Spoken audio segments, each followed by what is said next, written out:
बिस्मिल्लाहिर्रहमानिर्रहीम। अस्सलामु अलैकुम बच्चों, उम्मीद है आप खैरियत से होंगे। यकीन मोहकम अमल पहम मोहब्बत फ़ातिह आलम, जिहाद ज़िंदगानी में ये हैं मर्दों की शमशीरें। लो जी बच्चों, बड़ी मेहनत करनी पड़ती है जी कुछ हासिल करने के लिए, लेकिन अब इल्म हासिल करना बहुत आसान हो चुका है। ऑनलाइन आप जितना मर्ज़ी जो है रिपीट करें, रिवाइज़ करें, चीज़ों को समझें। एक्सरसाइज 6.3 पे हम पहुंच गए हैं जी। मैंने आपको याद होगा कि अगर आपने पहले वाले लेक्चर नहीं, आप हमेशा याद रखिएगा चैप्टर ये कर रहे हैं ना, तो आपने तरतीब के साथ इसको करना है। दरमियान में से आप कोई काम करेंगे ना, तो वो फिर आपके लिए मुश्किल हो सकती है जी। शुरू में मैंने बताया था कि 6.1 तो जनरल सीक्वेंस हैं। एपी वाला ये एरिया आपको नज़र आ रहा है जी, ठीक है। Arithmetic progression, arithmetic mean, arithmetic series. तो 6.3 पे अगर आप आ गए हैं तो 6.3 जो है वो अरिथमेटिक मीन वाली एक्सरसाइज है। यानी बात इसमें एपी ही होगी, एपी की ही होगी, अरिथमेटिक प्रोग्रेशन ही चलेगा, लेकिन उसमें हम अब इसके मीन की बात करेंगे। अब अरिथमेटिक प्रोग्रेशन में मीन क्या चीज़ होती है वो मैं आपको सिखाने जा रहा हूँ, वो ज़रा देखिएगा जी। प्यारे बच्चों, आपको याद होगा हमने फार्मूला इसका ड्राइव किया था। देखें ये एपी है और इसमें first term, second term, third term और ये इसकी 4 टर्म लिखी हुई है। अब इसमें एक बड़ी ख़ास बात होती है जी, भाई वो क्या होती है?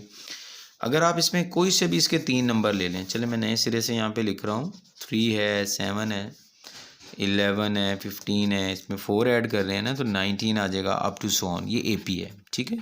तो एपी में देखें मज़ेदार बात क्या होगी कि आप इसके कोई सी भी 3 कंसेक्यूटिव टर्म्स ले लें, तो उसकी जो मिडल वाली टर्म है वो किसके बराबर होगी? एक्सट्रीम वाली बाकी जो दो हैं उनको ऐड करें दोनों को और 2 पे डिवाइड करें, यानी उनका मीन ले लें आप। इन दोनों का एक्सट्रीम वाली वैल्यूज़ का मीन अगर आप ले लें तो आपके पास वही आंसर आ जाएगा जो दरमियान में मौजूद है। क्लियर है? इसका मतलब हम कह सकते हैं 7 is arithmetic mean between 3 and 11। इसी तरह आप कहीं भी आप चले जाएं, आप ये वाली कंजेक्टिव टर्म्स ले लें। इसमें दरमियान में कौन आ रहा है? 15, that will be equal to 11 plus 19 divided by 2।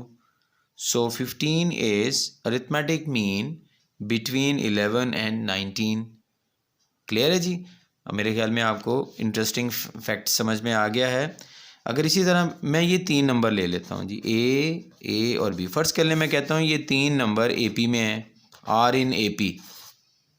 तो फिर दरमियान वाला जो होता है वो फिर किसके बराबर होता है जी? अभी हमने क्या सीखा है? एक्सट्रीम पे जो है उन दोनों का मीन ले लें।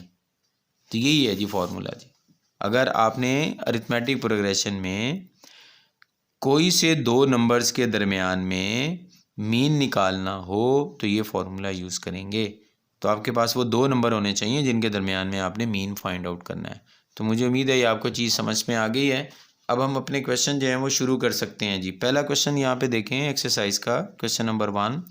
ये 2 नंबर आपको दिए हुए हैं, आपने इन दोनों का अरिथमेटिक मीन निकालना है जी।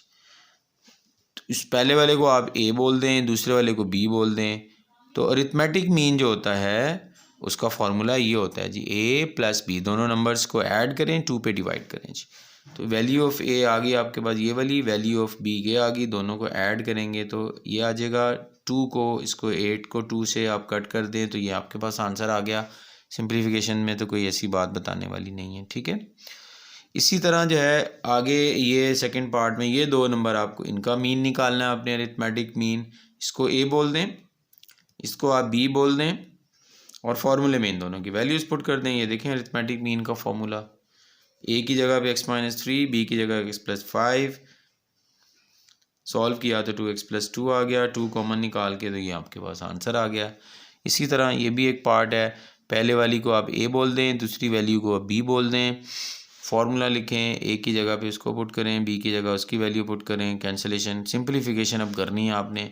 एक्स कैंसिल हो रहा है, बाकी ऐड हो रहे हैं, 2 को कॉमन निकालें तो इसका आंसर भी जो है वो उसी तरह का x² + 1 आपके पास आंसर आ गया। मुझे उम्मीद है कि आपको ये चीज़ें समझ में आई होंगी। आगे चलते हैं जी।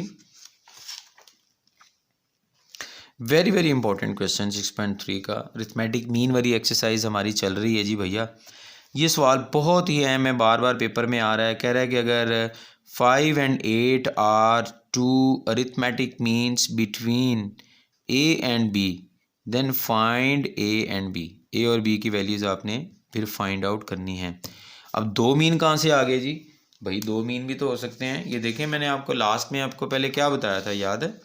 ये देखें 7 जो है वो अरिथमेटिक मीन किसके दरमियान में है? 3 और 11 के। इसी तरह 11 किसके दरमियान में है? 7 over 15 के। तो अगर मैं 7 और 15 की बात करूं, ये देखें इधर 7 and 15, सॉरी 3 and 15, अगर आप इन दो नंबर को ले लें, इन दो के दरमियान में कितने मीन हैं? ये दो हैं। क्लियर है?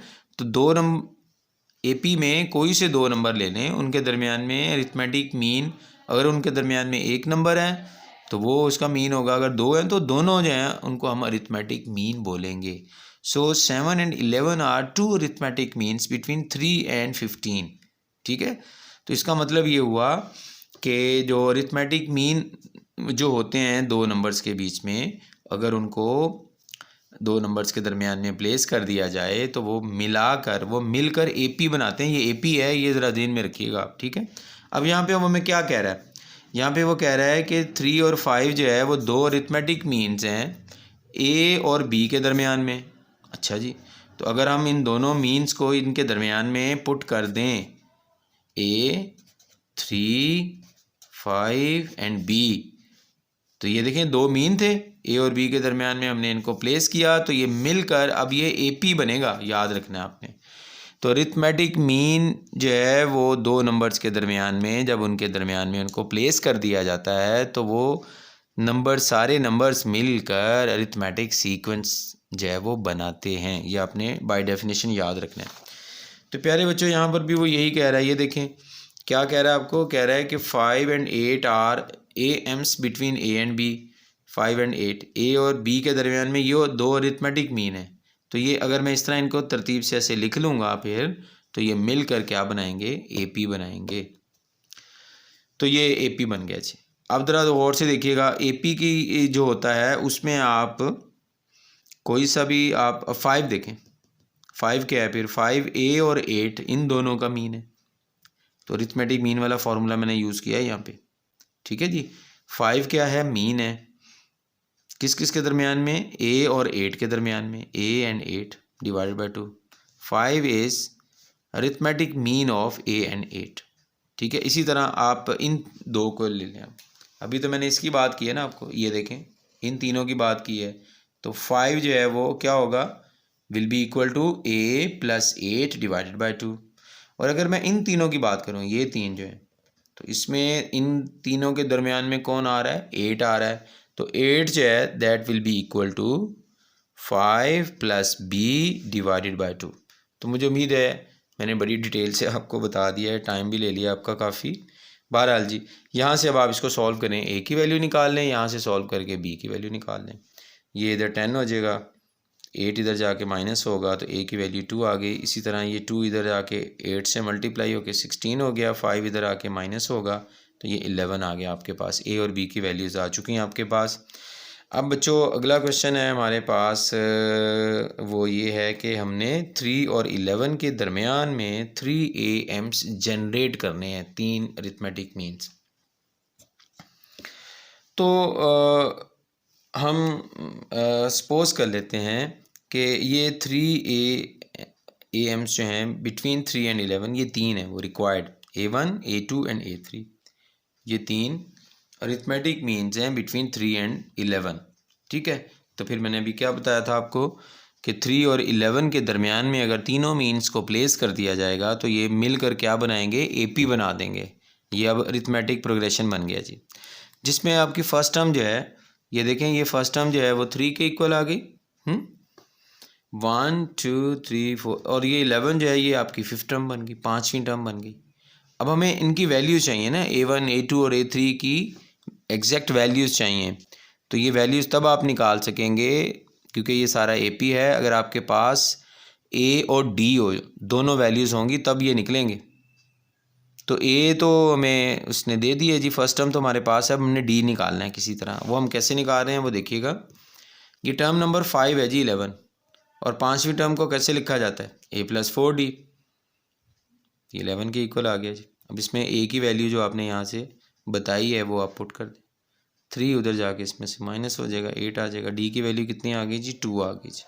तो यही तो हमें चाहिए थी, इम्पॉर्टेंट। ठीक है, अब आपको इनकी वैल्यूज़ मिल जाएंगी। अब आप गौर से देखें, तरतीब के लिहाज से A1 जो है वो सेकंड टर्म आ रही है, A1 जो है वो सेकंड टर्म है, और सेकंड टर्म को A+D लिखा जाता है। A2 जो है यहाँ पे थर्ड टर्म है, थर्ड टर्म को A+2D लिखा जाता है। A3 जो है वो टर्म नंबर 4 है, और फोर्थ टर्म को A+3D लिखा जाता है जी। ठीक है, A1 जो है वो क्या है? टर्म नंबर 2, और A2 जो है ये टर्म नंबर 3 है, A3 जो है वो टर्म नंबर 4 है। ठीक है जी, और फोर्थ टर्म जो है A4 किसके बराबर होता है? A+3D, और A3 जो है वो A+2D होता है। तो बेटा इसमें वैल्यूज़ पुट कर लें। A की वैल्यू हमारे पास है 3, D की वैल्यू 2 है, 3 + 2 5 आ जाएगा आपके पास, यहाँ से 3 + 4 7 आ जाएगा। तो ये हमारे 3 रिक्वायर्ड अरिथमेटिक मीन्स आ गए, 5 7 9, ये किसके दरमियान में है? Between 3 and 11। मुझे उम्मीद है अच्छा इस तरह जो है ना वो आप बिटवीन 2 नंबर्स आप जितने मर्जी मीन निकालना चाहें, फाइंड करना चाहें, आप फाइंड आउट कर सकते हैं। ये 3 है ना, 4 आ जाएं तो वो भी ऐसे ही होगा सारे का सारा क्वेश्चन। ठीक है, 5 आ जाएं तब भी यही पैटर्न से आपने उनको फाइंड आउट करना है। लो बेटे हम अगली एक्सरसाइज पे जा रहे हैं, और बार बार एक्सरसाइजेज चेंज हो रही हैं, टॉपिक चेंज हो रहा है, फिर जाहिर बात है मुझे उसको एक्सप्लेन भी करना है सारा। 6.4 एक्सरसाइज जो है वो हमारे पास आ चुकी है, और 6.4 एक्सरसाइज याद रखिएगा अरिथमेटिक सीरीज़ के लिहाज से है जी। अब मुझे थोड़ा सा उसको जो है एक्सप्लेन करना है आपको कि अरिथमेटिक सीरीज़ जो है वो क्या होती है। लो जी प्यारे बच्चों देखिएगा ध्यान से, कोई इसमें कोई ऐसी ख़ास बात नहीं होगी, इसको आप जानते हैं अच्छी तरह। हर दफ़ा मैं 4 ऐड कर रहा हूँ, अगर मैं फ़िक्स नंबर ऐड करके टर्म्स लिखता जा रहा हूँ तो ये AP है जी। ये सीक्वेंस है, अरिथमेटिक प्रोग्रेशन सीक्वेंस है। अगर अरिथमेटिक प्रोग्रेशन की ये जो टर्म्स हैं अगर मैं इनको ऐड करना चाहूँ, मैं फ़र्ज़ करें सम निकालना चाहूँ plus up to so on ऐसे, तो ये अरिथमेटिक सीरीज़ कहलाएगी। इसको कहते हैं अरिथमेटिक सीरीज़। तो वेरी सिंपल, कोई ऐसी कोई ख़ास बात नहीं है, फार्मूला ही चेंज होगा ना। अरिथमेटिक प्रोग्रेशन की जो टर्म्स होती हैं अगर आप उनको प्लस करना शुरू कर दें तो वो अरिथमेटिक सीरीज़ कहलाती है। अब बच्चों हम इसको ऐड करना चाहते हैं जी। मिसाल के तौर पर मैं कहता हूँ जी बताएं पहली 2 टर्म्स का सम क्या होगा। आप कहेंगे सर ये तो बहुत ईजी है, 10 होगा। अच्छा जी, पहली 3 टर्म्स का सम कितना होगा? 10 में 11 ऐड कर दें 21 आ जाएगा। भी पहली 4 टर्म्स का सम कितना होगा जी, वो फिर आप ऐड करते जाएँ। तो ये तो आपने बता दिया 2 टर्म्स का, 3 टर्म्स का या 4 टर्म्स का, ये तो आसान था। मैं आपको बता चलेंगे ऐसे चलते चलते 50 टर्म्स आएंगी, उनका सम कितना होगा। तो आप तो सोच में पड़ जाएंगे यार ये क्या मुश्किल हो गया जी। तो इसके लिए हमें फार्मूला अब बनाना पड़ेगा। तो क्या फार्मूला है कि अगर हम अरिथमेटिक प्रोग्रेशन की ये जो टर्म्स हैं अरिथमेटिक सीरीज़ है इसका आप सम निकालना चाहें for any number of terms, तो फार्मूला ये है, अच्छी तरह ध्यान में रखें, SN n/2 2a plus n-1 into D। इस फार्मूले की मदद से आपने 3 टर्म्स का सम निकालना है, 4 का निकालना है। आप n की जगह 3 पुट करें फर्स्ट टर्म, इसमें a आपको पुट करना पड़ेगा फर्स्ट टर्म, इसमें d आपको पुट करना पड़ेगा, टर्म्स की तादाद पुट करनी पड़ेगी, तो आपके पास सम आ जाएगा। तो इसमें बेसिकली 3 ही चीज़ें चाहिए आपको, a, d एंड n। ये 3 आपके पास हों तो आप समझे। मिसाल के तौर पर 50 टर्म्स का सम निकालना है तो n की जगह तो मैं 50 पुट करूँगा। फर्स्ट टर्म जो है मुझे नज़र आ रही है 3 है, कॉमन डिफरेंस मैं निकाल लेता हूँ यहाँ से, 7 - 3 कॉमन डिफरेंस 4 आ गया जी मेरे पास। मैं पुट करूँगा वैल्यूज़ कैलकुलेट करूँगा तो आंसर आ जाएगा। तो मुझे उम्मीद है कि आप ये मेरी बातें समझ चुके होंगे। तो ये अरिथमेटिक सीरीज़ वाली एक्सरसाइज ये वाली है भैया, याद रखिएगा 6.4 में सारा अरिथमेटिक सीरीज़ की ही बातें होंगी, और ये बड़ी इंपॉर्टेंट है एक्सरसाइज। यहाँ से लॉन्ग क्वेश्चन जो हैं वो अक्सर आता है, लेकिन अभी तो हम शॉर्ट कर रहे हैं। शॉर्ट क्वेश्चन इसमें कम है, लॉन्ग ज़्यादा है इसमें, ठीक है। तो प्यारे बच्चों, ये सबसे पहले हम एक एग्जांपल कर रहे हैं जी 6.4 में। सॉरी, एग्जांपल की जगह ये पहले सवाल किया जाए तो वो ज़्यादा बेहतर है जी। आ जाएं जी इधर क्वेश्चन पे। क्वेश्चन नंबर 2 है जी, एक्सरसाइज 6.4 का पहला पार्ट है। ये आपको टर्म्स नज़र आ रही हैं जी। हमने इसकी इस तरह चलते चलते 16 टर्म्स का सम निकालना है जी। बताएं जी हमें, आपको मैंने अभी एक्सप्लेन किया है क्या क्या चाहिए आपको।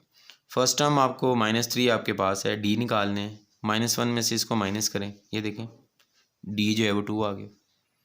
कितनी टर्म्स का सम चाहिए? 16 टर्म्स का। एन की जगह 16 आ गया। फार्मूला याद होना चाहिए आपको। एन की जगह 16 पुट कर दें, ए की जगह पे -3 और डी की जगह पे आपने 2 पुट करना है। ये मैंने पुटिंग कर दी है, कैलकुलेशन कर लें, आंसर आ जाएगा। ये -6 बन गया। 16 - 5 जो है वो 15 आ जाएगा, 15 आ जाएगा। इसको 2 से मल्टीप्लाई करके 30 आ गया आंसर। 30 में से 6 निकालें जी, 24 आ गया। इधर से आपके पास 8 आया हुआ है, ये देखें कटिंग करके 24 को 8 से मल्टीप्लाई करें तो आपके पास 192 आंसर आ गया जी। तो ये बहुत ही आसान सवाल उस सूरत में हो सकता है फार्मूला आपको अच्छी तरह याद हो। अरिथमेटिक सीरीज़ का फार्मूला है, बार बार बता रहा हूँ आपको। लो मेरी जान, आगे चलते हैं जी, बल्कि वो पिछला एग्जाम्पल तो कर लें जी। एग्जाम्पल में देखें, फर्स्ट टर्म -9 -6 -3 फिर then 0 up to so on, amount to 66। हाँ सॉरी, ये टाइप जो है वो चेंज हो रही है। पहले हम दूसरे सवाल कर लें, जब इस टाइप का क्वेश्चन आएगा फिर मैं आपको करवाऊँगा आपको। क्वेश्चन नंबर 2 में आ जाए। एक और क्वेश्चन है जी प्यारे बच्चों, ये फर्स्ट टर्म है, ये सेकंड टर्म, ये थर्ड टर्म, चलते चलते 11 टर्म्स का सम निकालना है। फर्स्ट टर्म आपके पास क्या है जी? -8। आपने अब डी निकालना है, इसमें से आपको इसको माइनस करना है। ये देखें ध्यान से, बड़ा ये डी लिखा है मैंने, फिर माइनस और फिर ये भी माइनस है, -8 आ गया। माइनस माइनस ये प्लस हो जाएगा। इसको आप, ये मिक्स्ड फॉर्म है, इसको कॉमन फॉर्म में चेंज करें। 2 इसका एलसीएम आ गया आपके पास, तो ये आ जाएगा -7। 2 डायरेक्ट 8 से मल्टीप्लाई हो रहा है, 16 आ रहा है आपके पास आंसर। ठीक है, 16 में से 7 माइनस करें, 9 आ जाएगा आपके पास। तो डी की वैल्यू आपके पास आ गई जी 9/2। एन आपके पास 11 है, फॉर्मूले में पुट कर दें। एन की जगह 11, ए की जगह -8 और डी की जगह 9/2। एन की जगह आपने 11 पुट किया हुआ है, 11 - 1 कितना हो जाएगा? 10 हो जाएगा जी। तो यहाँ से इस 2 को इसको कट करें, 5 आएगा। 5 को 9 से मल्टीप्लाई करें, 45 आ जाएगा आपके पास। यहाँ -16 आया हुआ है, 45 में से 16 को माइनस किया, 29 आ गया। तो ये 319 डिवाइडेड बाई 2, ये आपके पास सम आ गया जी आपके पास। ठीक है, अच्छा जी। अब ये वो क्वेश्चन आ गया जो हम पीछे एक छोड़ के आए हैं एग्जाम्पल वाला। पहले हम ये वाला कर लें, उसके बाद ये बहुत ही अहम सवाल है जी। ये आपको अरिथमेटिक सीरीज़ दी हुई है, कहते हैं हम इसको ऐड करते जाएं, प्लस करते करते, ये टर्म नहीं है, कहते हैं प्लस करते करते जब सम 65 हो जाएगा तो बताएं कितनी टर्म्स सम अप हो चुकी होंगी। नंबर ऑफ टर्म्स निकालनी है इसमें आप। लो जी, फर्स्ट टर्म जो है वो ए की वैल्यू आ गई। कॉमन डिफरेंस निकालें, इसमें से इसको माइनस करें, कॉमन डिफरेंस डी आ गया आपके पास। ये सम दिया हुआ है, आपको याद रखना है आपने, अमाउंट टू 65। एस एन की वैल्यू दी हुई है, टर्म्स कितनी सम अप हुई हैं वो तादाद निकालनी है। तो टोटल इस फॉर्मूले में 4 चीज़ें हैं जी। एक तो ये एस एन है, फिर एन है, फिर ए है और डी है। तो अब इनकी वैल्यूज़ पुट कर दें जो आपके पास गिवन है। एस एन की जगह आपने 65 पुट कर दिया, एन आपने फाइंड आउट करना है। ए की जगह -7 आ गया, डी की जगह पे 2 आ जाएगा आपके पास। तो ये बन गया आपके पास -14। 2 को इससे मल्टीप्लाई करें, 2n - 2 आ जाएगा और यहाँ से 2n - 16 बन गया जी। 2 कॉमन निकाल लें ब्रैकेट में से, 2 को इससे कैंसिल कर दें, ये देखें दोनों कैंसिल हो जाएंगे। n बच गया, n को आप मल्टीप्लाई कर दें इन दोनों के साथ। ये 65 भी साइड पे ले आए, माइनस हो गया इधर आके 65। अब ये ना क्वाड्रेटिक इक्वेशन बन गई है n में, तो अब आपको मिड टर्म ब्रेक करनी पड़ेगी जी आपको। ठीक है, लो जी, ये मिड टर्म हमने ब्रेक की है। मिड टर्म ब्रेक करके 4 टर्म्स आ गई। फर्स्ट 2 में से n कॉमन निकालें, n - 13 और दूसरा बना n - 5। तो यहाँ से n की वैल्यू 13 आ गई, यहाँ से n की वैल्यू जो है वो -5 आ जाएगी, जिसको आप इग्नोर कर दें, क्योंकि तादाद जो होती है किसी चीज़ की, नंबर ऑफ़ टर्म्स कभी नेगेटिव नहीं होती हैं। ठीक है, तादाद कभी माइनस में नहीं होती। तो ये हमारे इस क्वेश्चन का आंसर आ गया जी। ठीक है, मुझे उम्मीद है आपको ये क्वेश्चन समझ में आ गया होगा। अब हम चलते हैं जी, वो एग्जाम्पल जो है उसको भी कवर कर लें हम। ठीक है, यहाँ पे हम छोड़ के आए थे, ये देखें, ये बिल्कुल उसी अमाउंट टू 66। अब एस एन की वैल्यू कितनी हो गई? 66 हो गई। ए की वैल्यू -9 है, डी निकालने माइनस करके 3 आ गया आपके पास, नंबर ऑफ़ टर्म्स निकालनी है। तो ये हमने एस एन का फॉर्मूला लिखा अरिथमेटिक सीरीज़ का, उसमें वैल्यूज़ पुट कर दें। एस एन की जगह 66 आ गया, ए की जगह -9, डी की जगह 3 आ गया जी। 3 को इस ब्रैकेट से मल्टीप्लाई करें, ठीक है जी, तो 3n - 21 बन जाएगा। ये वाला 2 जो है वो इधर 66 से मल्टीप्लाई करवा दें, 132। n को इस ब्रैकेट से मल्टीप्लाई करें, यहाँ से कॉमन कुछ नहीं निकल रहा, 3 कॉमन निकाल भी लेते उसने 2 से कैंसिल तो नहीं ना होना था, इस वजह से हमने कॉमन निकाला ही नहीं है। ठीक है, n को मल्टीप्लाई कर दें इधर, 3n² - 21n, और 132 इधर आके माइनस हो गया। बहरहाल ये भी क्वाड्रेटिक इक्वेशन बन गई आपके पास। इसमें से सिंप्लीफाई किया है, 3 से डिवाइड कर दिया सबको, तो सिंपलेस्ट जो है स्टैंडर्ड फॉर्म ये आ गया आपके पास। अब इसकी मिड टर्म ब्रेक कर दिया आपने, -11 एंड +4, ये -7 की जगह पे, बाकी फर्स्ट 2 में से कॉमन, और 2 फैक्टर बन गए जी आपके पास। एक फैक्टर से आपके पास n की वैल्यू 11 आ जाएगी, और दूसरे से -4, इसको आप इग्नोर कर दें, और ये हमारा एक्चुअल आंसर होगा। ठीक है, तो ये शुरू में एग्जांपल आ गई थी। अब हम चलते हैं जहाँ से हमने छोड़ा था, हम यहाँ पे पहुँच चुके हैं, ये देखें। अब आगे क्वेश्चन नंबर है जी 5। Find the sum of 20 terms of the series whose 8th term is given. तो अब यूँ समझ लें, सीरीज़ नहीं उसने दी आपको, उसने सीरीज़ जो है वो जनरेट करने के लिए फार्मूला दे दिया है, nth टर्म दे दिया आपको। 8th टर्म या nth टर्म एक ही बात है। पहले आप जनाब सीरीज़ सीक्वेंस निकालें, फिर हम सम करेंगे उसकी टर्म्स का। तो आप r की जगह 1 पुट करें, ठीक है जी। r की जगह देखें 1 पुट किया तो फर्स्ट टर्म आ गई, r की जगह 2 पुट किया सेकंड टर्म आ गई, r की जगह 3 पुट किया तो थर्ड टर्म आ गई। तो सीक्वेंस AP आपके पास बना 4, 7, 10 अप टू सो ऑन। अब आपने ये वाली जो टर्म्स हैं ना, इनका सम निकालना है। इट मीन आपका क्वेश्चन है 4 + 7 + 10 + अप टू सो ऑन, जितनी भी टर्म्स का वो बोलेगा। उसने 20 टर्म्स का कहा है आपने, तो आपने इस तरह चलते चलते 20 टर्म्स का सम निकालना है। तो फर्स्ट टर्म जो है वो हमारे पास 4 है, डी आप निकाल लें, 3 आ गया, n की वैल्यू 20 आ गई। फार्मूला लिखें जी, सम ऑफ n टर्म्स AP की फार्मूला लिखें, a की जगह 4, d की जगह 3, और n की जगह 20। 20 - 1 19 आ जाएगा। 19 को इससे मल्टीप्लाई करें, 57, 57 में 8 ऐड कर दें, 57 में 8 ऐड करके आपके पास कितना आंसर बनेगा इसका? हाँ 65। 65 को 10 से मल्टीप्लाई करें, ये 20 को 2 से डिवाइड करके 10 आया था आपके पास, तो ये 650 आपके पास सम ऑफ 20 टर्म्स आ गया जी। मुझे उम्मीद है आपको ये क्वेश्चन समझ में आ गया होगा। आगे चलते हैं जी, यहाँ पे क्वेश्चन नंबर 6 आपको नज़र आ रहा है। ये क्या दिया हुआ है जी? ओहो हो, SN जो है, ये SN वो नहीं है, याद रखें, जो ये आप यहाँ पे यूज़ किया था आपने, ये वो वाला नहीं है। ये आपके पास जो है कुछ और तरह का फार्मूला है जी। यानी n की जगह 1 पुट करेंगे तो ये सम ऑफ 1 टर्म्स आ जाएगा आपके पास, n की जगह 2 पुट करेंगे तो सम ऑफ 2 टर्म्स आ जाएगा आपके पास। ठीक है, तो हमने अब इसमें करना क्या है, एक्चुअली हमने सीरीज़ निकालनी है। तो इस फार्मूले से आपके पास 2 टर्म्स का, 3 टर्म्स का या 5 टर्म्स का सम आता जाएगा आपके पास। ठीक है, इस फार्मूले से। लेकिन हमने सीरीज़ निकालनी है, और सीरीज़ निकालने के लिए आपको A और D चाहिए, ये याद रखिएगा आप।